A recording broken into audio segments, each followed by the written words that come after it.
This case was like something from a Shakespeare tragedy, pitting a powerful Chicago mob boss against his son and his brother, and taking down several other Chicago outfit leaders as collateral damage. Now, recently we talked to the son who started the case by typing out a secret letter from prison to the FBI. Can you believe it's been 20 years since this first made headlines? No, I can't. I feel like it was a different life. Sometimes I feel it was like a nightmare, that it really didn't happen, that I'm just talking about some story. Frank Calabrese Jr. was raised to be a mobster. His father, Frank Sr., ran the Chicago outfit's notorious Chinatown crew. And his uncle, Nick Calabrese, was a trusted mob soldier, responsible for at least 14 hits. The difference between me and my uncle is as soon as he got in this life, he was ordered to kill. And once he was in, he could not get out. In 1998, Frank Jr. was serving time with his father at the federal prison in Milan, Michigan, for illegal juice loans and racketeering. I'll never sit up here and tell you I'm a victim. I did a lot of bad things in my life at one time that I'm embarrassed of today.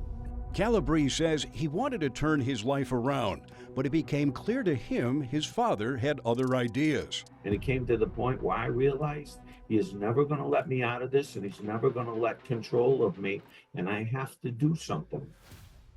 And the choices that I had were two: wait till he gets on the street, finish this with him, he's good at killing. I'd probably either be dead or he's dead and I might be in jail. The other one was getting the government to help. So Calabrese went to the prison library and typed out a letter to the FBI, writing, "I feel I have to help you keep this sick man locked up forever." So I knew the day I did that letter that my life was going to change forever. I mean, it wasn't about prison, Dane. It was about me and my dad. And the hardest thing I ever did to this day is go against my own father. That letter was extremely important to the organized crime squad. Michael Maseth is a former Chicago FBI agent who was assigned to the organized crime unit in the late 90s. There was a lot of excitement, but there was also a lot of secrecy associated with it. Maseth was among the agents who set up top secret meetings with Frank Jr. at the Michigan prison, eventually giving him a recording device hidden inside a pair of Walkman headphones and setting up an undercover surveillance system in the prison's visiting area. There were gang members there, all in the area in the yard, and so had they seen that he was wearing a wire, it would have not gone very well for him. But if he catches me, I'm dead.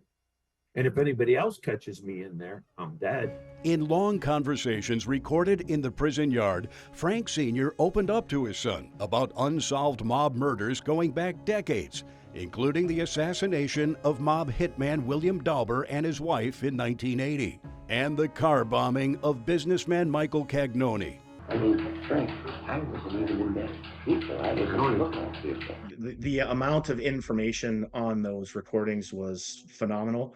We were astounded at how Frank Calabrese would talk about the homicides that he was involved in.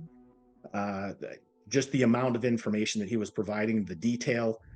Around the same time, FBI agents approached Uncle Nick Calabrese, serving time inside another federal prison, with newly obtained DNA evidence from a bloody glove left at the scene of a mob hit on the Northwest Side years earlier.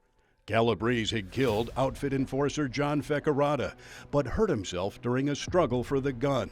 After initially clamming up, Nick had had enough and realized that I'm not going to stand up for my brother. He's a horrible person, and I'm not doing it.